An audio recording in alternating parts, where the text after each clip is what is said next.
Luminary presents Therapy versus the World. I'm your host, Joe Nucci, and I'm very, very excited to share a talk I had with Amanda White. Amanda White, you may know from her Instagram account, Therapy for Women. She's also the author of the book, Not Drinking Tonight. Amanda talks a lot about her own struggles with drinking and alcoholism and substance misuse. And her book is really, really revelatory in the sense that it targets not just people who have a categorical diagnostic substance misuse disorder, but also people who are interested in exploring their relationship to drinking and substances and what that means for your mental health. I honestly could have talked to her for 2 more hours. I know you're going to learn a lot because I did. Before we begin, if you would not mind hitting that subscribe button or that like button or rating us, we would really, really appreciate it. We've just got started and we want to keep on making great content for you all. Thank you. Hi, it's really, really good to meet you. I'm excited to talk. Yeah, me too. Thanks for having me on. All right. Well, I really want to hear about your book. Yeah. But before we dive into that, is there anything you'd like to share just about, how you got into mental health, how you became so passionate about this topic that your book is based off of? Yeah, absolutely. So I have a very personal connection to it. So I'm in recovery myself from an alcohol use disorder, and I had a drug abuse disorder as well. So I have a very personal connection to this, and I've been sober at this point for 9.5 years, so a bit. And I really struggled throughout high school and college. With that, I definitely had anxiety and depression and kind of all of those things. And it was truly a miracle that I graduated college. I mean, I literally graduated college and worked at a frozen yogurt shop because I was very afraid to get a job. I didn't know what to do, and my life was a bit of a mess. And I found a therapist. I'd been in therapy since I was like 12, but I was such a perfectionist and struggled so much with shame that I lied to almost every therapist I saw until this last therapist I had after college. She was open about being in recovery herself, and that made such a difference in terms of me being able to be honest. And I had this revelation kind of that, maybe I could do that for other people. Maybe I could be the same type of therapist who was authentic, and it gave other people permission. And I went back to grad school, and the rest is kind of history. All right. Well, congratulations. 9.5 years. That's quite a feat. Thank you. Yeah. It's crazy. Yeah. So when I first looked at your book, Not Drinking Tonight, it was, I don't know if it was like the description or something I saw on social media, but I remember seeing something like, there's a lot of benefits to, just not drinking for a period. And so can you talk a little bit about the book and whether it's for people who, need to be in recovery, or for people who are just kind of interested in what we would call benefits of sobriety? Yeah. So I think that's one thing that makes my book really different. A lot of the phrase on the market is called quit lit. It's like books about quitting alcohol. A lot of times are very black and white. They're often not written by therapists, and they're people who are in recovery themselves, which is great. But as a therapist, I really know that one size doesn't always fit for everyone. And my background was originally I worked at a drug and alcohol rehab center, and then I started my private practice, and I started seeing a lot of people who didn't meet the criteria for having an alcohol use disorder, or it wasn't totally ruining their lives. And I actually just saw, though, how alcohol was really intertwined with their anxiety, their depression, struggles with motherhood or stress or an eating disorder or something like that. And I had to really challenge myself to figure out, how do I help people and offer an approach that helps them maybe look at their alcohol, look at their drinking, that doesn't just revolve around 12 steps or abstinence completely. So my book doesn't preach abstinence. I am very honest about the research about how moderation can be difficult for some people. And especially I have a workbook version of my book as well, which even has a quiz that kind of will explain to you what the risk factors are and whether you're likely or unlikely to be able to moderate. But my whole book really is kind of this idea that instead of us asking the question, is my drinking bad enough that I need to stop? What if we started asking ourselves the question, is drinking good enough that I should continue? Like, would my life be better if I stopped drinking or took a break? Yeah, absolutely. So for those of you who are listening who don't know, when us therapists are talking shop or discussing a case, we often discuss substance use in terms of use and misuse. That's kind of the updated jargon, if you will, because it wasn't simple enough to say, you're an addict or you're not an addict. Not to say that some people do not fit that label and that label has no, utility or applicability. But I really love what you're bringing to the conversation with your brand, with your book, and it's actually diving into some of that dimensional stuff. For me, I do not identify as sober. I'm not a substance counselor. I don't primarily work with that, but I practice both in New York City and in Colorado, and it's just interesting where stereotypes come from. I find that in Colorado, it's not so much, well, I think you have a really severe cannabis misuse disorder, but I'm curious, you're coming in complaining about a lack of motivation, a lack of goals, you seem kind of depressed, there's a disinterest in things that you used to derive a lot of pleasure from, and you're getting high every day. You're smoking pot every day. And so it's not so much, and I mean, there could be, like some very legitimate addiction going on, but it's, my curiosity is always like, oh, but like, what are you giving up for this, or what it might be? Totally. And even though I'm not a substance counselor, I feel like I'm getting this this interesting little mini certificate in cocaine misuse practicing in New York. In New York, yeah. Because that's the stereotype, right? People in New York like to party and stay up all night, and they'll use substances to help them do that. And there's no judgment on people who do or don't do that, but it is been very often the case. People come into my office and they're like, I think I have anxiety, like I have insomnia, and they're not sleeping every weekend because they're using cocaine to stay awake and have fun. And for me, that's where I start to get kind of, at least clinically speaking, the conversations I start to have with people too. And I love that you have that approach, Joe, because in my experience, and I think this new generation of therapists are like that, but part of my book, I go through kind of, the 12 steps and how there's a lot of overlap and kind of confusion around, because the 12 steps have been around longer than counseling has been around as a profession. Even it's been around longer than addiction medicine has existed. So there is a lot of black and whiteness that happens, and there's a lot of, I think people feel judged sometimes when coming to a counselor, when talking about, whether it's alcohol, cocaine, pot, whatever.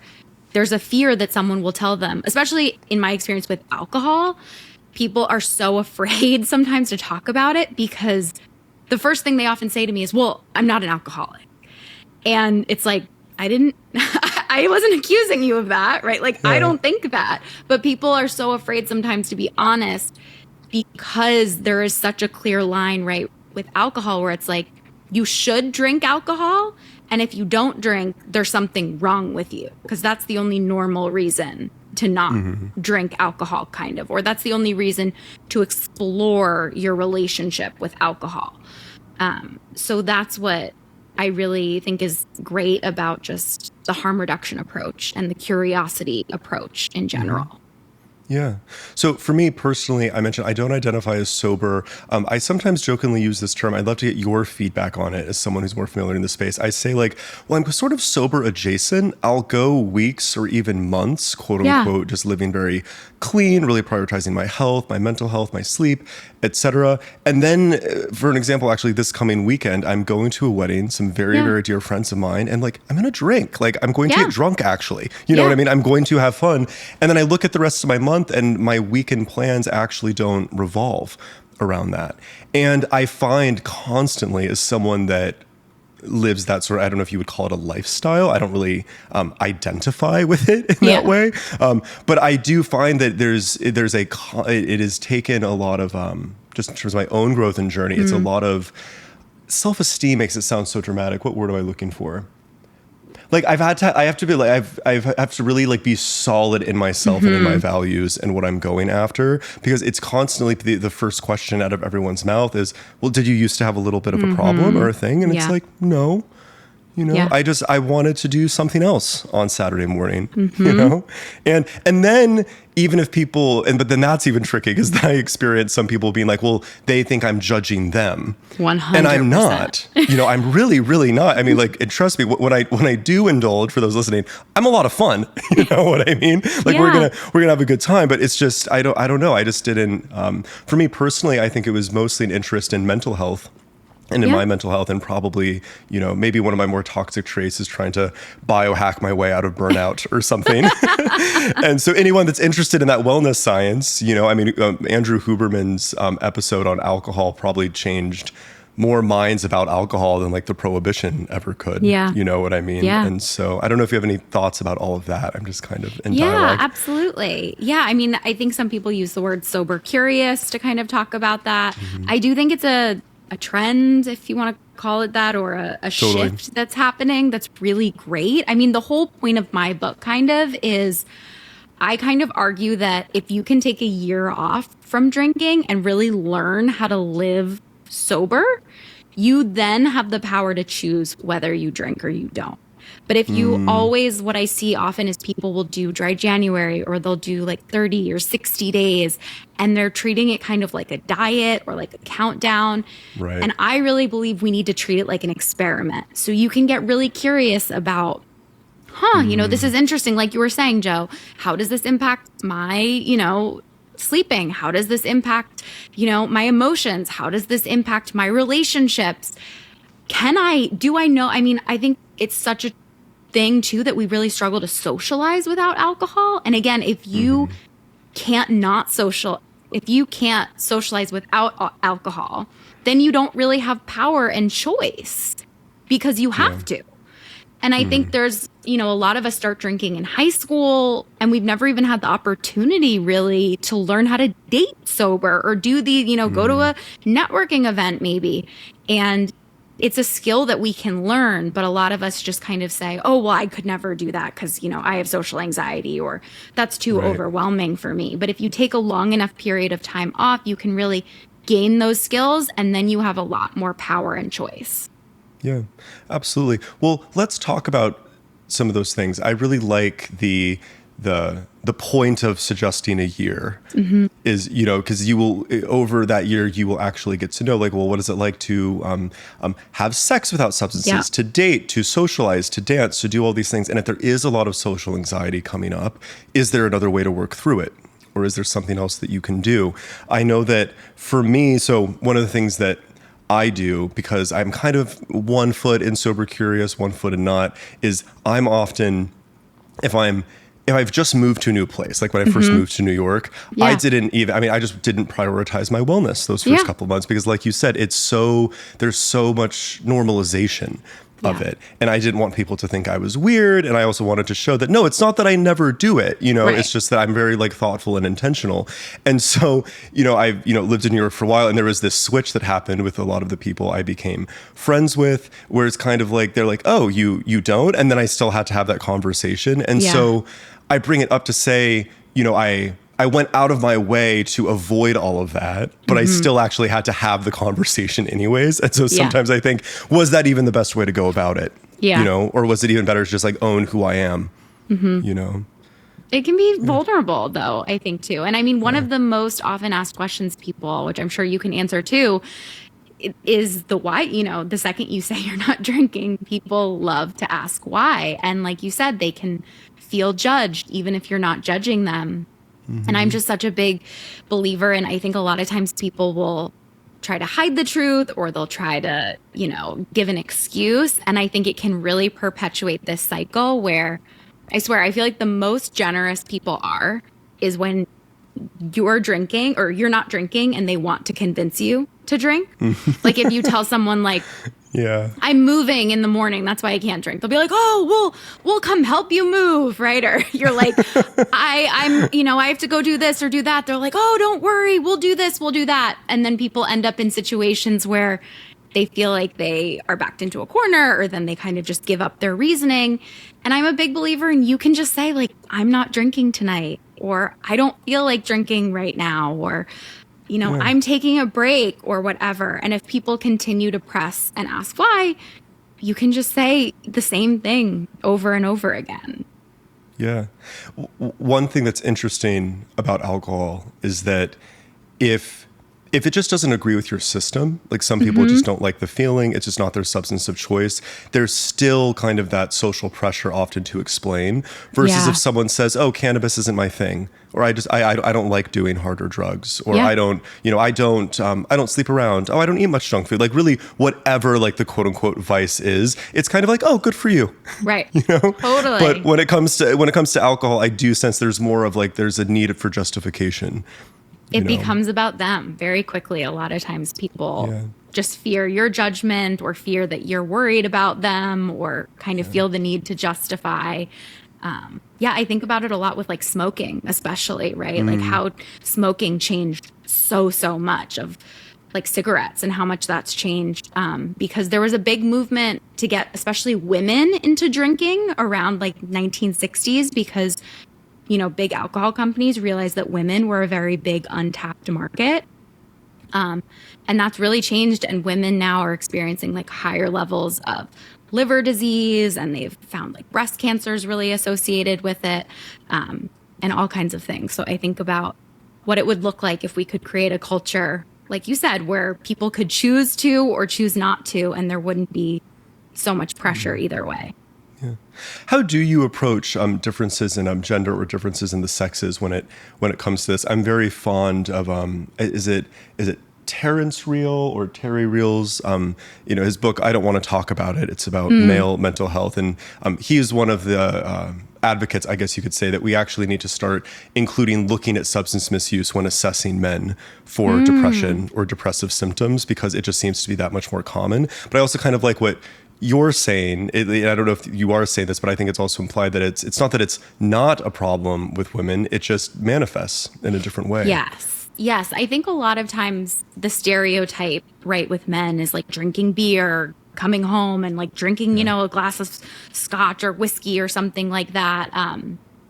Women, I think it's a little bit different with like mommy wine culture, I think is a very big thing. Mommy needs her wine, her juice at the end of the day. I think it also, even just like the rebrand of wine, there's literal alcohol drinks out there that are called like mom juice and things like that. Oh, interesting. I think like white girl rosé. Originally, hard seltzers were branded for women, and now they're a lot more unanimous and much more people drink them. I also think there's a very big connection, which I explore in my book, and I specialize also in eating disorders and really the overlap between the two. And I think eating disorders in women with alcohol is also very important to look at, because a lot of times women will skip meals, they'll purge, they'll do other sorts of behaviors to kind of make up for the calories that are in alcohol.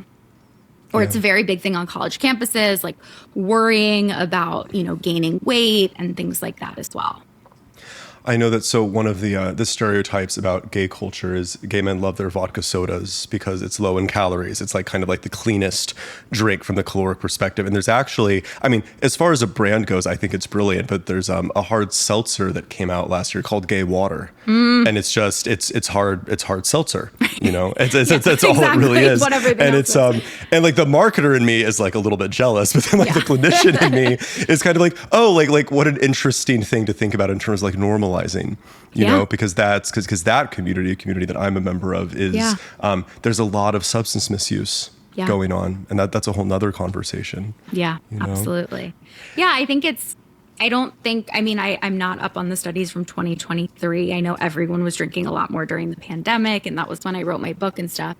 I think drinking levels are pretty even in men and women. I think they just manifest differently, like you were saying. I think it's just more connected with women with eating disorders and other things like that, and anxiety, where maybe with men, like you were talking about, it has more to do with depression and hiding and masking emotions. I haven't checked in a while, but I believe they're starting to find the same thing around eating disorders, that if they tweak the criteria, they're seeing that men have just as much anxiety about their bodies. It just manifests differently because it's like they need to feel like they have bigger muscles or they need to be really, really cut or whatever it is.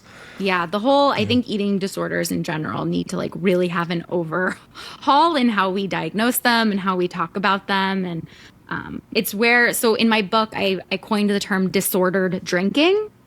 Because even though, right, like the new DSM talks about it, as we were saying, as, you know, use or misuse and like mild, moderate, and severe, I still was finding that there are a lot of people that come to my office who don't even meet the criteria for mild alcohol use disorder, but they may be using it in an unhealthy way, or they have anxiety, or they have depression, or they have something else going on, which is connected to their alcohol use.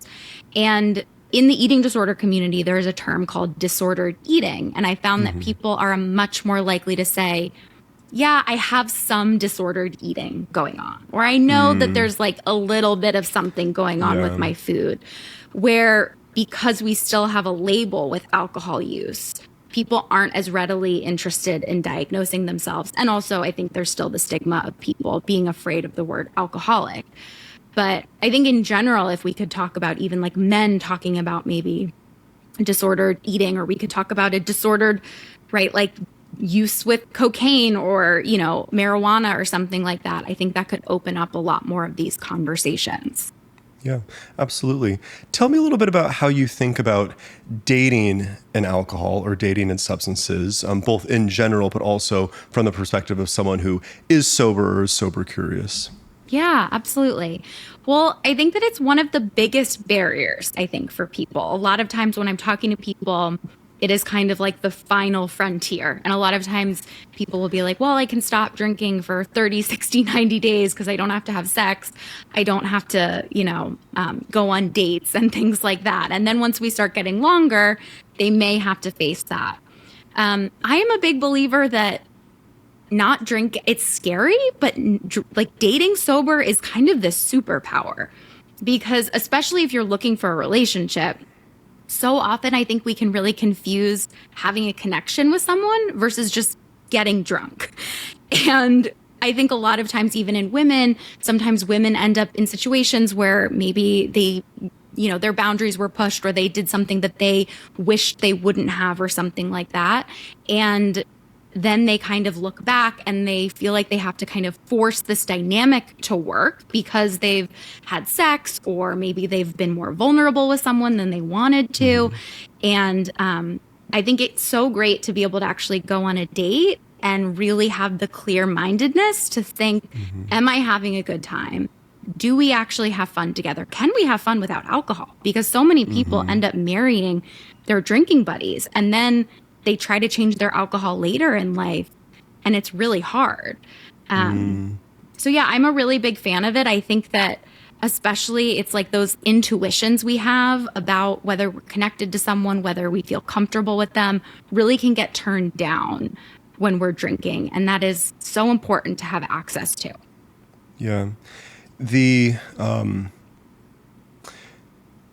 sober sex piece of it is what I see, both for myself personally, loved ones, but also patients, is being a very understandable and I think worthwhile anxiety. And that's why I want to double click on it, because it's vulnerable, and it's nice to have a little liquid courage. You know, you kind of like it just lets you go with the flow a little bit more, to be completely aware of your own nervous system, to be completely aware of things that hurt.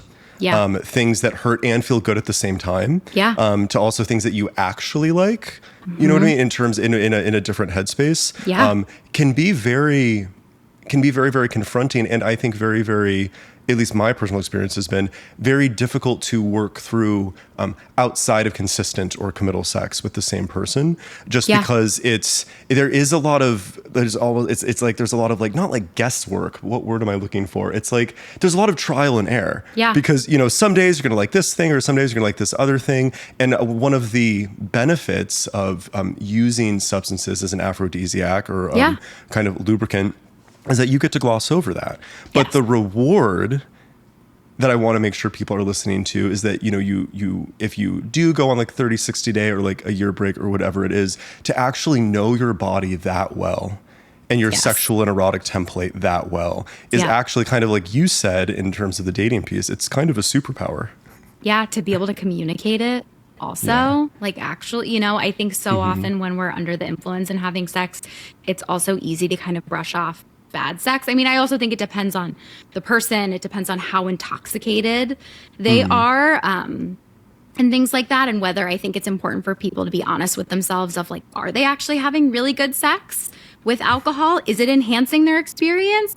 Or especially in women, what I find is, are you using it to totally check out of your body because you don't know what you like? You feel really uncomfortable in your body. You feel unsafe in certain situations or things like that. Or like sex is painful, like you were saying, and you don't even want to address what's going on or have to kind of face that. One thing too, when I was doing research for my book on it, I'm sure you've heard of and read Emily Nagoski's book, Come As You Are. Yeah. So, she talks in that book about how, being turned on is not just about being turned on. It's also about having your turn-offs be turned off.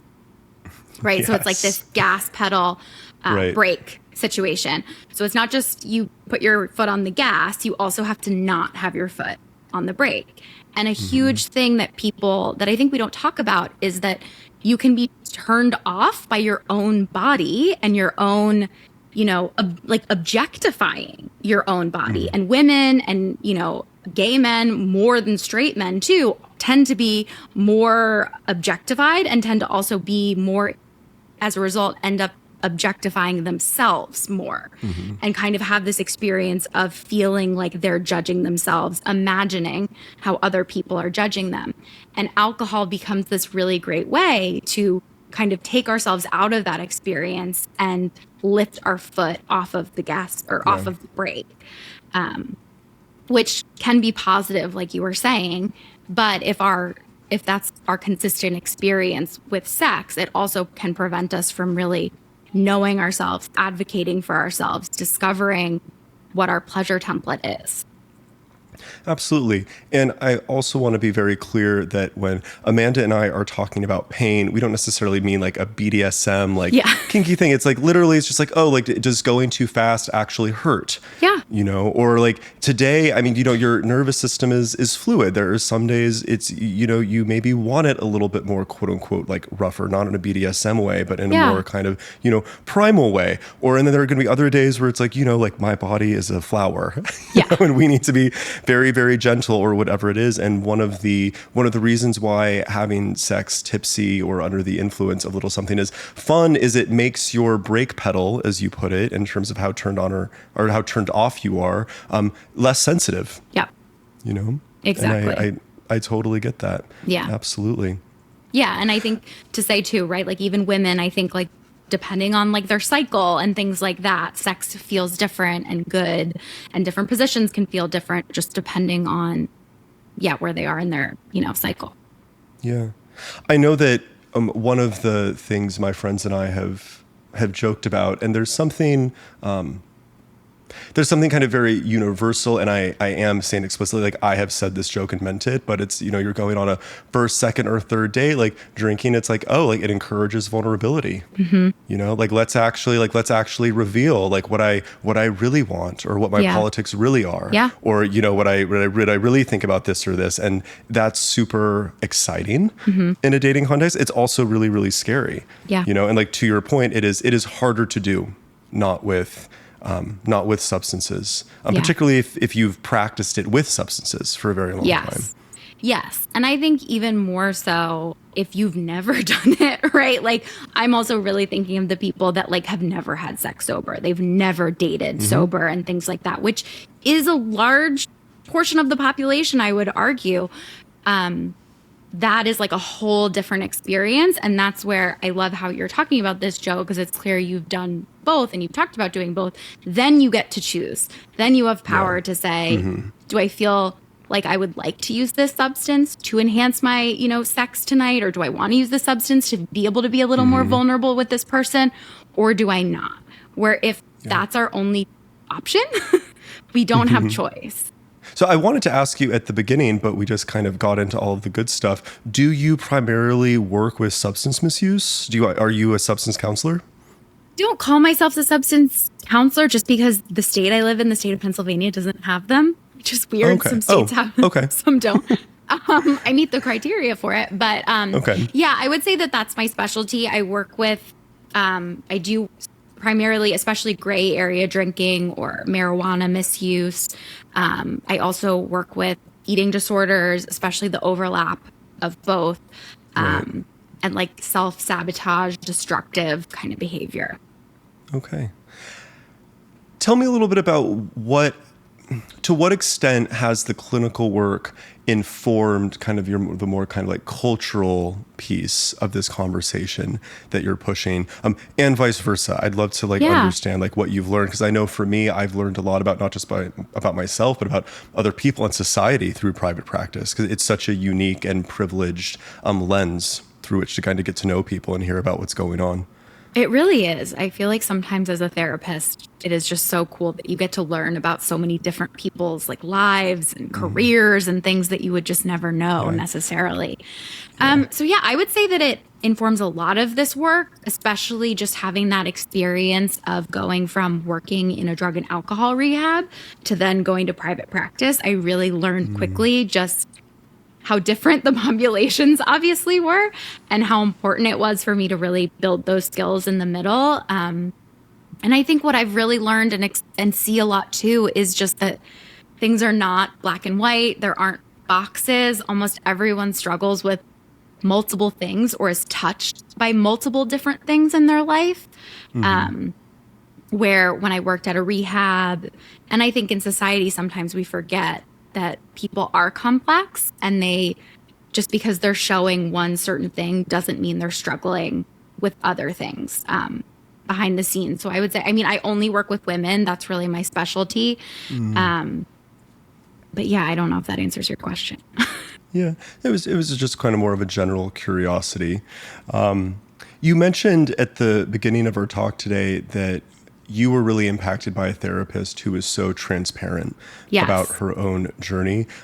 It's interesting. The more fellow clinicians I have on my podcast, the more it seems like I need to talk to like a really traditional psychoanalyst who doesn't self-reveal at all, just because I know there are benefits to that. Yeah. But and that's how I was trained. I mean, I self-reveal all the time, and I also do in my content and stuff. And so, can you talk a little bit about that in terms of like how it's helped people, or how maybe it hasn't helped as much as you hoped it would? Oh yeah, absolutely.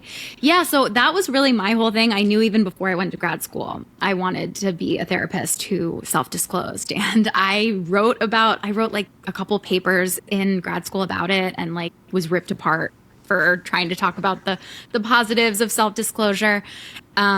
Interestingly, in rehab, it's extremely common. Like almost, I mean, they hire people who aren't even therapists sometimes, but are sober. Just to talk about it. Yeah, That's just so to like interesting. lead kind of peer-led groups and stuff. So that was extremely common. So since I got my start there, that was pretty normal. And when I started my private practice by myself, I knew that I wouldn't be for everyone. I knew that I was kind of like creating this niche for myself, and not everyone would want to know this about me, but I kind of just trusted I would put it on my website and the right people would find me. And they did. I think it's been an interesting thing as my practice has grown, as I'm on social media. You have to navigate it, as I'm sure you know, in like a different way, where when I meet people who tell me that they found me on social media, I have to be really clear that, we're not going to DM. They don't have to follow me. I may say something online that they don't like. I won't be offended if they want to unfollow me. And I also have to be like, I'm human, and you can't put me on this pedestal, because that's happened sometimes, where I think when you follow someone on social media and you see them, you kind of can think that they're going to solve all of your problems or be superhuman in some way. So that's been an interesting dynamic to experience. But I'm very of the belief that I prefer to self-disclose in terms of like my bio on my website has it, so people know.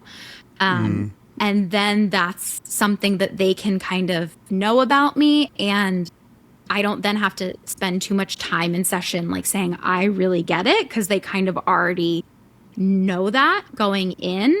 And then I kind of play it by ear. You know, I think it's like all therapy is a bit of an art in that way of seeing what sticks, what lands. And yeah, I mean, it's interesting because I think when I first came in, I was like, this will always help everyone. And that's not always the case. Sometimes if you say like, yes, like, or you think that someone needs some empathy, or, you know, they need something, and you reveal something and they don't get anything from it and they kind of just keep talking. You're like, okay, got it. Like this wasn't as helpful maybe. And maybe you feel like I'm just talking about myself, like noted. Right. So when I was in grad school, it was actually in our substance use course. Yeah. And we watched a clip from Intervention. And I remember it was, she was a mentor of mine prior to grad school, but she had this, she tried stand-up one night, and she had this very, very interesting joke where she said, you know, if we treated mental illness like physical illness, it would go something like this. You know, Amanda, this is an intervention. We've all noticed that you've lost an arm, and we're just not going to stand for it anymore. Joe, would you like to share? And it's like, yes, I would. Amanda, you know, ever since you lost your arm, you just don't clap for me anymore. And I feel really unsupported. So we watched this clip from the show Intervention because we were like discussing like what an intervention is and how it might actually occur, you know, like in real life. And I shared that joke because I know, and I know it's a show and it's very sensationalized, but I also remember sharing that joke and being like, I don't know. I mean, like, you know, this whole, you know, the whole way they were like, they were treating this, you know, girl who's, you know, like severely addicted. Like, I don't think they were like thinking about like the neuroscience, like behind like a lot of her behavior. And two very interesting things happened. I saw half of the class like laughed because I think the joke was funny. And the other half got really pissed. And I actually learned that day, that interventions are not, you know, just for kind of the therapeutic alliance and client rapport and everything. They're also for like family catharsis. Yes. You know? Yes. And so I just wanted to run the whole thing by you because it's always stuck with me as like an important part of my graduate school experience. Because then a lot of people were also like, you know, really like into AA or against AA. I mean, there's a lot of controversy in this aspect of our field. And so, yeah, I would just love to get your thoughts on just any of it or all of it. Yeah, absolutely. So to be totally transparent, I was in AA for, I think, 5 or 6 years. And it was how I got sober. And it was like a positive experience for me. At the end, as a therapist, you know, I just saw things I like couldn't unsee in terms of there are just dynamics that happen of putting people on pedestals. I think there's narcissism that happens. I think it's not always very welcoming to LGBTQ, women, people of color. Very, very black and white.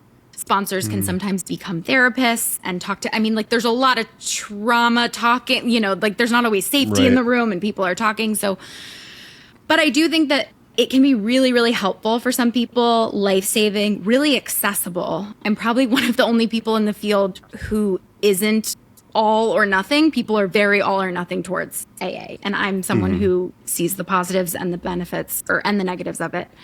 But yeah, so I think it's interesting. I think it's just hard, like I was saying at the beginning, because AA was founded before addiction medicine, before therapy.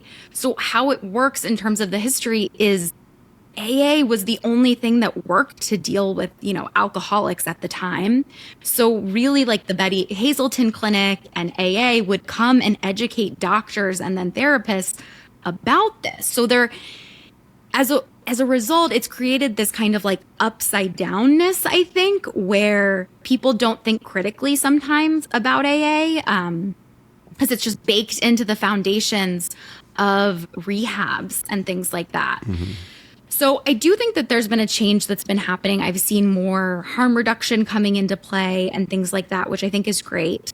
But yeah, I think that it can end up in some weird things like intervention that we know, if you look at it on the surface, it is like very untherapeutic for the individual, right? Like it's like people yelling at someone.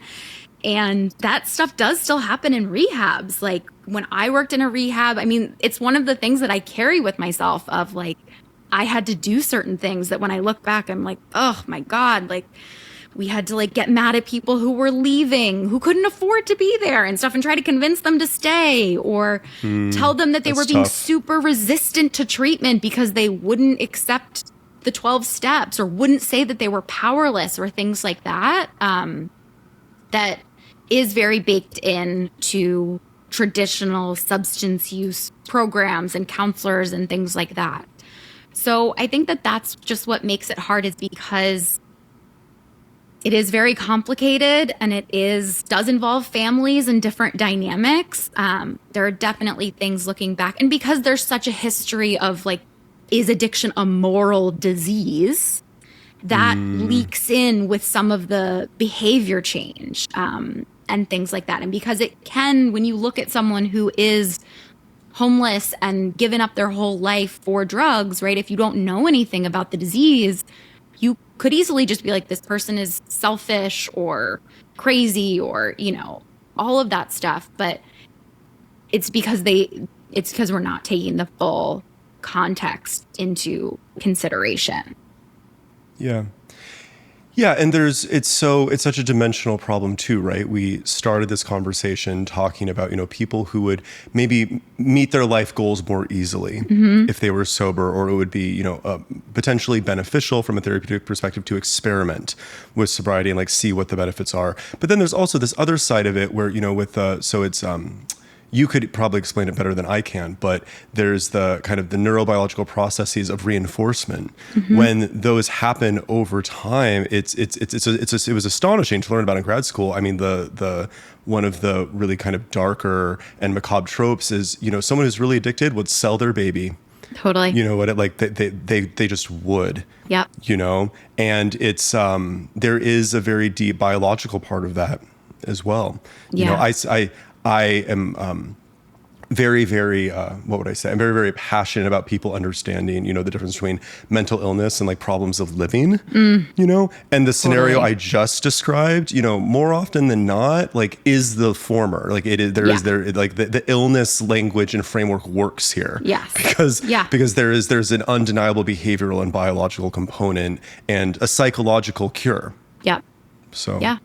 Yeah, absolutely. I think that, I think you hit the nail on the head with how you said it. And I think that if you don't look at the full context, it doesn't make a lot of sense. I'm curious, Joe, when you were in grad school, did you guys have, like in my grad school, we had a whole debate about whether addiction is a moral disease or not. Like it was still thought, like the fact that it was like part of our curriculum to debate this, it was like, is so wild to me. I mean, it wasn't called substance use. Like I majored in addiction studies.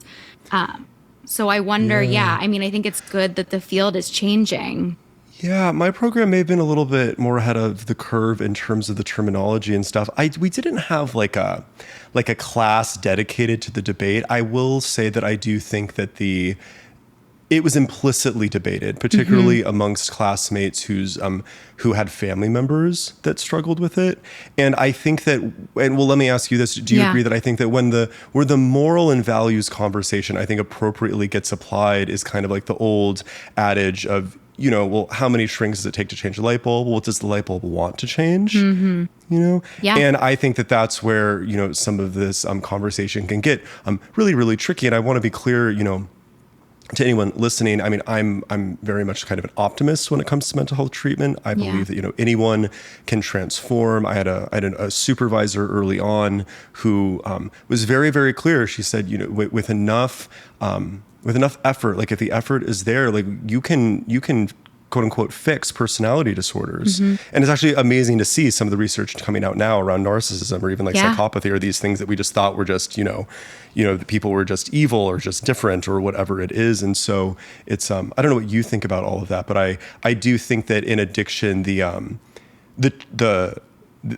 like the choice of whether or not the horse will drink at the water you let it to, it's just a little bit more clear than I think with other mental health concerns. Yeah, I think that's a good way to put it. I think it's also just interesting with this debate because what people kind of, where I get caught in the conversation sometimes is people will tell me that I'm being very dangerous by suggesting harm reduction. That's kind of the biggest thing that I run into is people will say it's very dangerous. I'm telling people who have a problem that they can just moderate. And my response always to that is that you can't make anyone do anything, like you're saying. And at the end of the day, I really believe that if someone is going to, well, of course, like I'm not talking about like, spreading disinformation, saying someone who has a severe problem should just try moderating. That's very different. But if someone, I found a lot of extremes when I was working in treatment where people would not even tolerate saying to someone, why don't you try cutting back? They would just be like, you have to completely stop. Never promise you're never going to drink again, never going to use again, or continue. And I think we miss a lot of people in the like, yes, maybe they're not someone who will ever be able to moderate, but if we can start having them practice trying to cut down, if we can talk to them, if they're a heroin addict, about safe needles, can we extend their life? Like as someone who's in recovery, I think so much about the light bulb moment for me when I got sober. It like wasn't even magical necessarily. It wasn't even my rock bottom. I had had worse. It was just a time where I had a thought that I couldn't keep doing this. And then I took action and there were resources that were available to me. Yeah. And so much of like recovery, I think also is timing, which is so, so hard. There's a phenomenal book called Chasing the Scream that talks about some of like the decriminalization that's happened in Vancouver and Portugal, I believe. And just like how powerful it is to have help available for someone when they're willing to get the help, because some like those moments also have to match up. Yeah. I guess I have to confess for anyone that's listening, I'm such a big believer in harm reduction. I forgot that there was a debate. Like I'm getting represents to it, like from grad school. But I think listen, I mean, I've spoken publicly on this topic before. Condoms work. Drinking water between cocktails, it works. Yeah.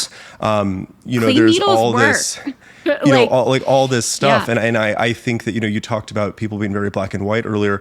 Harm reduction isn't necessarily the end point. It could be a stop along the journey. When I've been working with people and, trying to help them meet their goals around substance use or misuse, oftentimes it's kind of like, okay, well, you wanted to, have a sober year. I'm just making up an example. And, last weekend you ended up getting really drunk, but, you didn't use amphetamines for 2 days. Yeah. This is objectively better for you. Correct. Absolutely. Or like you struggle with drinking and driving, like taking an Uber is objectively safer if you're going to drink or if you're going to drink, and go out. I don't know. Sometimes I think that like you said, there are some people out there, maybe even some people who are listening to this, where it's you have a nervous system that you do not want to mess with giving it a little bit. Of alcohol or something, or like whatever it is. I mean, you really can't, because it's going to kind of send you back down that path. And that there are other people who, like we said, this is a dimensional problem. And I think harm reduction, and I think this psychoeducation that we're talking about as a harm reduction strategy, I think is very, very important, because at the end of the day, we're not all these, kind of perfect, pure, moral machines. And you could think that aspect of our nature that seeks pleasure, and seeks all that hedonism, you can think it's good or bad, but you can't deny that we have it. Yeah. that everybody has it. And so I think that's probably my stance on that. It's something I say to patients all the time, whether it's around, exercise or maybe like, out of control sexual behavior, which, by the way, I know that's the updated terminology. I think that sounds worse than sex addiction, to be totally honest. I didn't even realize. I don't, yeah.